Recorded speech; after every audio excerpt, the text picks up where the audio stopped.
Lions did something that back when this started, I was praying and hoping would never happen because I always thought it would be like the worst teams and the worst luck, but it grew over time, obviously. We're talking about HBO's Hard Knocks, and this year, the Detroit Lions are the focal point for HBO's new show. I thought this stuff came out like on Sundays. I'm thinking football, I'm thinking Sundays, but apparently that's not the case, right? We got every Tuesday. I believe the first episode airs August 9th on HBO. I believe it's 5-hour-long episodes. But yeah, I was surprised too. I thought it would have been a Sunday or at least maybe a weekend thing to lead into it. But yeah, every Tuesday we'll be getting an episode on the coverage and what the Lions are getting into. And I was with you. I was a little nervous about it, about them being that team to be featured on the show. But based on what's happened this summer, it's hard not to be excited for what they got going on. I think they're a perfect fit. I actually learned that the NFL has a rule that if a team doesn't meet one of the three following criteria statements, they have to have either a first-year head coach, they have to have made the playoffs in one of the past 2 seasons, or they've been in Hard Knocks in the past 10 years. So that means only 3 teams qualified: the Jets, the Panthers, and the Lions. And I think we won in terms of the most optimistic teams of that group. I think that's fair to say. Yeah, your storylines with the Jets this year are going to be surrounding their quarterback and everything that's been going on in the offseason, which would have been a little entertaining. The storylines with the Panthers would have been around Matt Rule and obviously the quarterback battle that's going on there, which would have been entertaining. But I think out of the 3 situations, we have the most entertaining head coach out of the 3, just from their press conferences alone. I think Dan Campbell has captivated the audience, especially in Detroit, but throughout the country a little bit as well, with the whole biting kneecaps and everything that's gone on, and him being a former football player, a former old school tight end, didn't really care that much about catching passes, cared a lot more about knocking guys on their asses. And so it should be very entertaining from the head coach point of view. I'm actually really looking forward to this. And that was one of the reasons I think when years ago I didn't want to see it. I didn't give a damn about what Matt Patricia had to say. Didn't care about the regime before him either. So having a head coach that I want to see will definitely help to make me want to watch the show anyway. And obviously being a Lions fan, we're going to watch. And I'm glad you hit on the coaches too, because they're all pretty entertaining. We got to see a little bit of peek at it with the past drafts. Like, I love when Jameson Williams got picked and Antoine Randall comes in the draft room and he's hyped up. I'm really excited to see them. Yeah, for the whole staff, whether it's Aaron Glenn, who was a hot option for a possible head coaching job, Dan Campbell with his entertaining personality, and the team really taking on that mantra. I think it's going to be really exciting, especially with the young players that we're talking about. Aiden Hutchinson, obviously, he's going to be the most talked about guy. Number 2 pick, Michigan product, Michigan made guy. And he's got expectations to be one of the biggest premier DNs in the NFL. It's from him, Jameson Williams. He might not play for a little while, but I follow him and the Lions on Instagram. I just watched a video of him creating like art pictures and stuff on their IG page. They're a pretty entertaining bunch, man. I think it's a lot of guys that really is going to get some good content for the show. Yeah, and generally in these shows, the wide receivers and the secondary are generally entertaining groups to listen to when they're having conversations. Can be a little full of themselves, rightfully so for a lot of their situations, but definitely an entertaining group to watch. And with ours, it should be entertaining because both of ours are not good.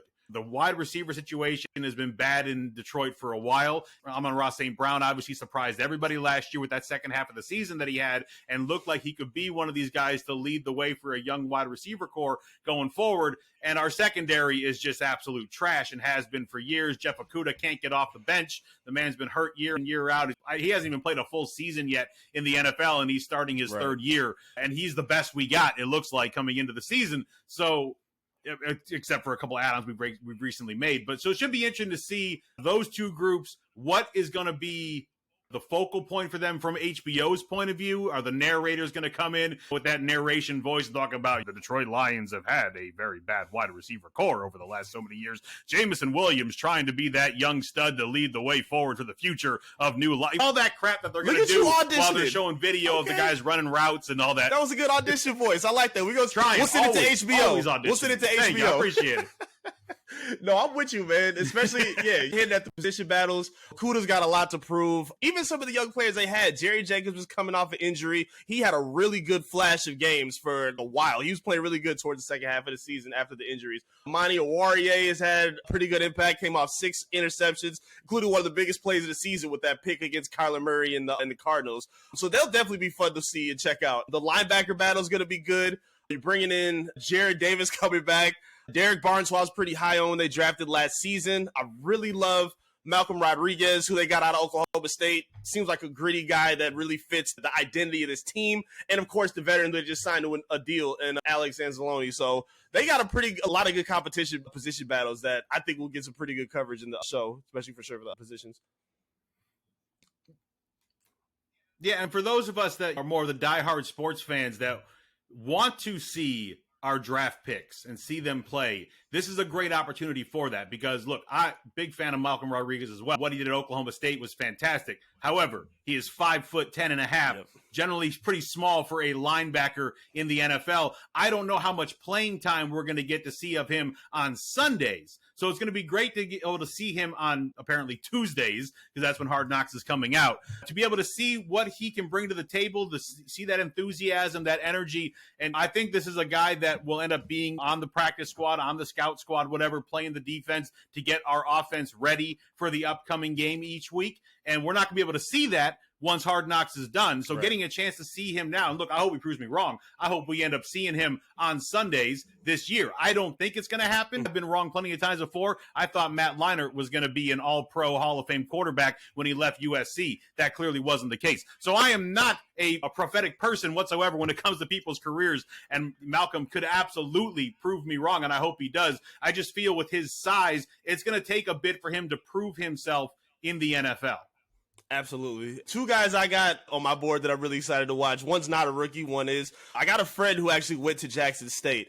They raved like crazy about James Houston and his upside. Again, he's kind of like a Malcolm Rodriguez where has high upside, but then again, may not pan out potentially. But they said his jump off the ball is just unbelievable. He's got the prototypical body for an edge rusher, very quick off the line, and the Lions need one immediately next across from Aiden Hutchinson. Hutchinson's going to get his snaps. He's going to be the focal point, but there is opportunity for somebody else to slide in on that other side. And I'm excited to see what Houston can bring. Shout out to Jackson State. And then another player, again, I think Jared Goff's going to get a lot of conversation in this because we see a lot more optimism in his name than we did last season. That's for damn sure. So make or break for him. He's the last year of his contract. You got a lot more help around him. One of the best offensive lines, not even on paper. They played very good last season. You saw how well and more comfortable he was when he did get that time too. So for me, I think he's going to be a big focal point and a lot of pressure on him. I think it's going to be a topic we'll get into later, but I think a lot of eyes will be on Jared Goff for a make it or break season. Oh, yeah. And the quarterback in general, that's just the way it's going to be. You are literally the most high-profile position in all of sports. Sure. So bigger than a point guard, shooting guard in the NBA, bigger than a center or captain in hockey, bigger than a pitcher or shortstop in baseball. It's the quarterback, and then it's everybody else. So Jared Goff's going to be thrown in there. I love that you brought up Houston, though, because for those that don't know about this guy, they have no idea who he is. And this is a guy who we should have seen on Saturdays all the time playing for Florida.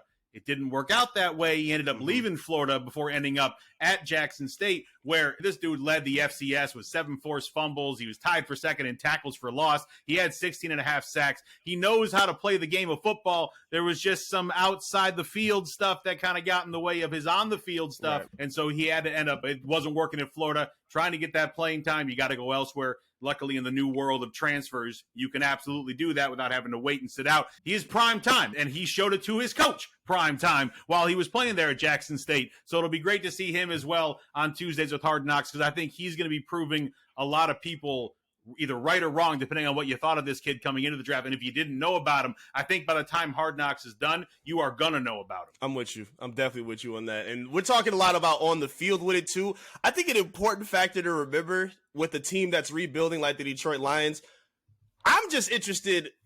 We see the upside on the field, but I'm interested and swayed in by the personality as well.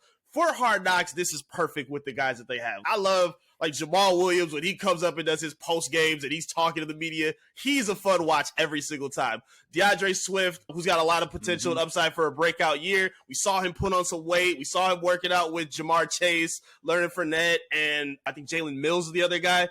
You see the charisma, you see the excitement, and again, it goes with the coach as well. I love seeing that from all the guys on the team, whether it's on social media. They've put some good content up online for us to get excited through the summer. So I think that's an important part, and I think that's what makes it even better for them, because the teams we were talking about, like the Panthers, they could have a pretty sad Hard Knocks if they had one. I don't see the thrill for them.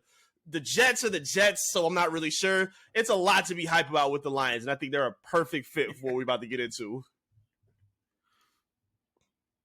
Yeah, I think with the Panthers, we would have seen nothing but quarterback battle. That would have been like 80% of Hard Knocks is going to be all about Sam Darnold and Baker Mayfield. And I just don't know how many people are going to want to see that. The Jets have some stuff. Robert Saleh, obviously fun to watch, and another guy that's been around the league for a long time and a well-known coach. And he would have brought some great stuff to it. I enjoyed watching him in San Francisco for years. So he would have brought some great stuff to it. But the other players, I just don't know that much about and how much they would bring to it. But that's also one of the fun things about Hard Knocks is all the little tiny scenes that don't really matter about football. So last year was the Chargers and the Rams. And they were talking about, or was that 2 years ago? Was that 2 years ago? I think it might have been 2 years when you're ago. stuck inside because of COVID. But it was 2 years ago, where they went both the Chargers and the Rams. And there was one episode where they focused on the COVID testing. And they're cutting back and forth between the two camps, and they're getting that Q-tip stuck all the way up into their brain. Yeah. And you're seeing the toughness or lack thereof for all these tough guys that are terrified about getting this Q-tip swabbed in their nose versus the other guys that are just like, it's whatever, and just sit there and take it. It's just very funny to me seeing these guys come in, and football's the toughest sport there is, so you figure all the guys are tough, and that's absolutely not the case in certain situations. No one wants to get that thing shoved into their brain, very much so with those football players as well. But for me as a fan watching it on TV, I was laughing my ass off. Man, I can definitely attest. I went to go see Dave Chappelle last year, and they had us get COVID tested before we went into the concert. And it wasn't as aggressive. I remember the beginning of COVID where they were just jamming it like to the brain for real. They went a little bit lighter, but just off seeing that alone had me terrified. So I was in that line petrified. So I can definitely relate to the fear that they had. But again, that just adds to the fun of it. Pretty good time. Yep. We're going to have a lot of fun watching these names that were picked by the Lions. We're talking about Aiden Hutchinson. We're talking about Jamison Williams, Josh Pascal, as well as obviously Kirby Joseph, James Mitchell, Malcolm Rodriguez, James Houston, and Chase Lucas. These are the rookies that are coming in to the Detroit Lions, trying to make the team. Is obviously we know about Aiden Hutchinson. Obviously, that's like you said, Michigan man, Michigan made, staying right here at home. It's been a while since that happened with the Lions. I think Charles Rogers, when they took out of Michigan State many years ago, was the last time there was this much hype about a local guy being able to stay and play at home. So him we know all about, and there's going to be way too much on him, I'm sure. But these other rookies that we don't know as much about, you mentioned Houston. Man on a mission, I'ma get it. You know I be on a